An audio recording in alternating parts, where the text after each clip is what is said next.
I played Kat on the show. I'm Nakia Maurice, and I played Tanya, the Zeo Ranger Yellow, and the Turbo Ranger. And I'm Kat Sutherland. I played Kat on my Northern Zeo and Turbo. Woo! Big round of applause for the best ladies of the business. Oh, that's right. Thank you, Lisa. So I think this mic, I think Nakia, you might want to use this mic. Hello. Oh, She's very loud, so she doesn't even need a mic. She can project. So I guess that's the first question to start off is, Turbo, I have to say, the movie is just near and dear to my heart because, one, Catherine, you finally got to be in the movie because, I believe you auditioned for the first movie. I did. So let's transition from the first movie and then finally you get to star in your own. Yeah, I actually did audition for Dulcia, but Gabrielle was amazing, right? I think she rocked that swimsuit thing she did on. I was a little too young for that part. But then cut to, I didn't even know it was related to that role until I got on the show. So I auditioned for this superhero show. I didn't know I was replacing anybody or anything like that. And so when I came from Australia to America to be on the show, they were all traveling around doing the press junket, and I didn't really understand the magnitude of how powerful and popular it was, the show. So once I got out of the limo at the premiere and saw how crazy everybody was over Power Rangers, it was kind of intimidating. So the first movie was great, though. Did you guys enjoy the first movie? Yeah. Ivan Ooze, he was awesome. Yeah. And then Nakia, when, of course, this being your first movie, please tell us something about, because there were so many of scenes that were just left on the cutting room floor. Mm-hmm. There were a few that included you. Yeah. There were, and we speak about it all the time at panels. There was a lot that was cut from the movie, and actually we started off with one director, and he was replaced halfway through the movie, and so we had to start all over again with a new director. So the things that the first director had, we had some really, really great fighting scenes. Oh, they were pretty amazing. We had a campfire scene that was cut out, which I kind of felt like brought more warmth to the story. It connected the characters a little bit more, like you got to see another side of us. That was cut. There were a lot of some amazing fights from everybody that got shelved. There was a scuba diving thing where her and Johnny, there was mermaids in it or something. Yeah, that's right. Yeah, there was a lot. There was a lot that was. I was supposed to. It's on the DVD cover with me with a flamethrower. I was supposed to, when I fall into the water in the rapids, an alligator lunges out. There wasn't enough to fall in the rapids. I had to have an alligator or a crocodile, whatever. Giant comes out of the water, and then I use the flamethrower to save Tommy. I think they should have shown that. Me saving Tommy. Yes. Instead of the other way around. Saving you all the time. Yes. And then he could call out Cat. Yes. So at this point, I know, right? At this point, if anybody has any questions, we actually have an extra mic right now that you can be heard. So you can come right up here next to me and ask your question. All right? Woo, woo, woo. Where's she going? She's running away. She's like, I'm not gonna. Because she wants to get the nice, good view of you guys. Right. Oh, there she comes. She's coming out. She's coming Hey, Charlie.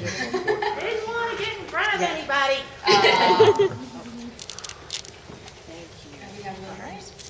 Hey there. Hi. Good morning. Good morning. Here's my question. If you could change anything about your tenure on Turbo, like if you were writing the season and you were writing your characters, what would be different? Very good question. I loved my character. The only thing I don't think that I've said this so many times, you're probably sick of hearing me say this, but I don't think Kat and Tommy should have necessarily dated because it caused a lot of issues with the fans. They could have just been really good friends. And I liked that she was kind of a strong person, so I'd like them to have explored that a little bit and maybe have her go evil again. That would be fun, like struggle with that. So, but other than that, I loved her character. I really liked Tanya in Zio a lot. When I first got on the show, the producers had come to me and asked me questions specifically about my life, my own life, Nakia, and they started implementing it in the character. Rangers in the Outfield, that was based on, I used to play baseball with the boys. The singing contract that I, had to decide if I was going to continue as a Power Ranger, or if I was going to take the record deal, that was based on my life because they heard me singing in the dressing room.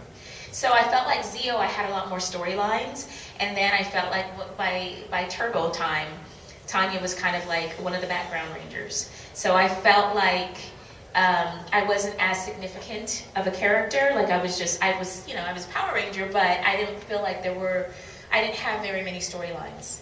So I would have changed that. For sure. Of course, because we need more Tanya in our lives. Oh, right. Am I right? Absolutely. Thank you so much. Anybody else that has a question, please do not be shy. Don't be shy. All these people. Here we go. And there's that. And if you do have a question, you can form a line right here. It's not a problem because we want to get these deep, What dark. does the fox say? That's what it makes me think of. Reminds me of that video. Yes. The fox say. Okay. Hello. Hello. My question is, how many times did it take you to practice to get the morphine sequences with both Zio and Turbo? Yeah, Zio wasn't hard. Except we would miss. We would miss if they had to connect, so that little thing would pop out. Remember? Oh yeah. So sometimes that was a little challenging. Right. But I think they were able to Fake to it. fake that one. Yeah. Turbo. Yeah. Going the right way and yeah. Yeah, that one was funny. That one was really funny. I think when we did the movie and Justin went the opposite direction, I don't think that was an accident. Yes. And they ended up keeping it. Because I really did look at him like, look, we've done this like 20 times. Can you go the right direction? And they kept it. But yeah, when we were doing I can't even remember today. No, that's Zio. That's Zio. See? That's the Turbo. Drive the car. Yeah, there you go. There you go. Yes, it was hard. To answer your question. Thank you. Thank you. Who's up next? Blue Crew. Yellow Crew. What? Good morning. Good morning. I asked Blake this yesterday, how he felt coming into it as a young kid. I want to know what your guys' thoughts were of him just being a little kid coming into the show after being with Cardenas for Zio. It's always hard when you lose a cast member because we really were like a family. So it was hard for us to accept that Steve was leaving. And when we first heard there was a kid on the show, we were like, how is that going to work with morphing and all of that stuff? But he was such a sweet little kid, and Nakia and I kind of mothered him a lot and protected him from Jason Frank. But yeah, it definitely was an adjustment. And, when you have a child on set, well, Nakia and I take it very seriously of like how we portray ourselves and being responsible and kind and all those things. So having a child on the set made you a little bit more aware of the way you were talking or acting. You can't talk about certain things in front of kids. The boys were not so careful. So it definitely changed that kind of dynamic. It was hard for Blake because he wanted to hang out with us and he had to go and do school. And he was 10. Yeah. So he became like a little brother to us. Yeah. So what exactly did you have to protect? I mean, because you mentioned that, Jason Frank, he has his ways of being very... He's a prankster, and he like gets carried away with being funny sometimes. So he would do things with Blake, like that game where you Mercy with the knuckles, and he would start to hurt him or whatever, you know, and be like, what are you doing? Like, stop, he's a kid. And it's like, what do you know what it is? He likes it, or, you know, so just, he would be joking around with him, but just, you know, he's like a big kid himself sometimes, so. Thank you. Zordon is in the house. Yes. Here. Come I on love up. it. Don't Very be shy. cool. Don't be Very shy. cool. There you go. I do have hands. Yes. Creepy, right? My question for you is when, I'm blanking, sorry. So after Power Rangers and everything like that, what kind of made you want to come back out besides the fans? Were you just kind of, did you see that, hey, it was still going on, Power Rangers was still a big thing, or what exactly made you want to start doing tours? Because I catch y'all at all kinds of conventions and stuff like that. I'm just kind of wondering, you know, what makes you want to keep doing it? What keeps driving you? Well, the fans, for sure. Hello, guys. When we first got asked to do conventions, we were like, why would we go? And they're like, no, seriously, there's people that still watch the show. And I'm like, really? And so Nakia, the first one we did was Anime Expo, right? Yeah. In LA. And Nakia had gone Friday. I had like a 1-year-old baby, so I had to kind of figure out how I was going to get there. But she called me and she's like, Kat, you are not going to believe how many people are here. And I'm like, really? And we showed up with like one headshot and like just not expecting. And it was crazy. And then we met Scott Zillner, who runs Power Morphicon, and he told us that he had a convention just with Power Rangers. And I'm like, really?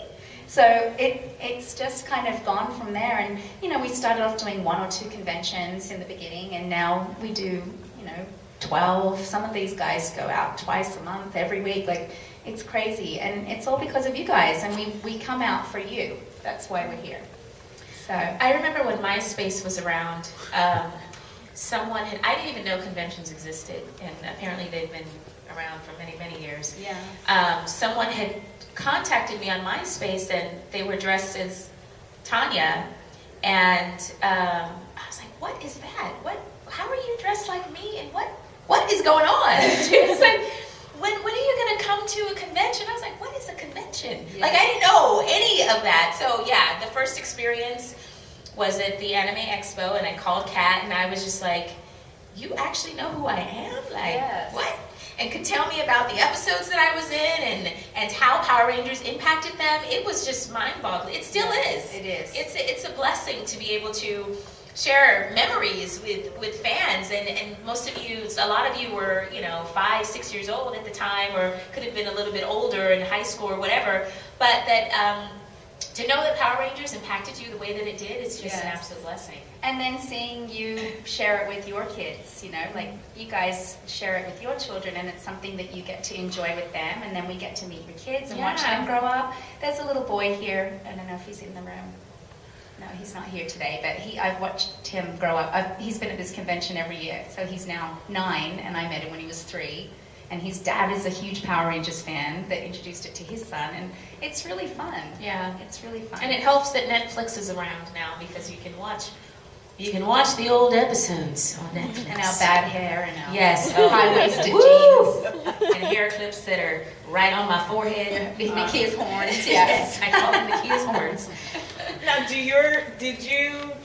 because you both have children, now did you raise them up on Power Rangers too? Or did you try to say, no, don't watch that, don't watch that? No, I didn't. They kind of chose the television shows that they wanted to watch, and it was, you know, a lot of Disney Channel, a lot of, you know, Ant Farm, and a lot of the Good Luck Charlie. I actually used to watch that too, because I thought it was just the most fun show. Yeah, they, in recent years, have watched a couple of episodes of Power Rangers. And it's because I have 2 boys. Mine are high schoolers now. One's 13 and the other one's 16. And they try to use it to their advantage, telling people that their mom was a Power Ranger. Yeah. Yes. First they were like, no, I want them to know you was Nolan's mom and Nyan's mom. I was like, okay, no, that's fine. And then he comes home, he's like, Thomas wants to autograph mom. I was like, wait a minute. I thought I was just Nolan's mom, not the Power Ranger. Well, you know. I know. And my kids watch Ninja Turtles, Traitors. Yeah, they don't. I think they see enough of me. They don't want to have to deal with me on TV as well. Thank you for your question. Thank you. Step on up. Good morning to you. Morning. I got a question about the upcoming movie that's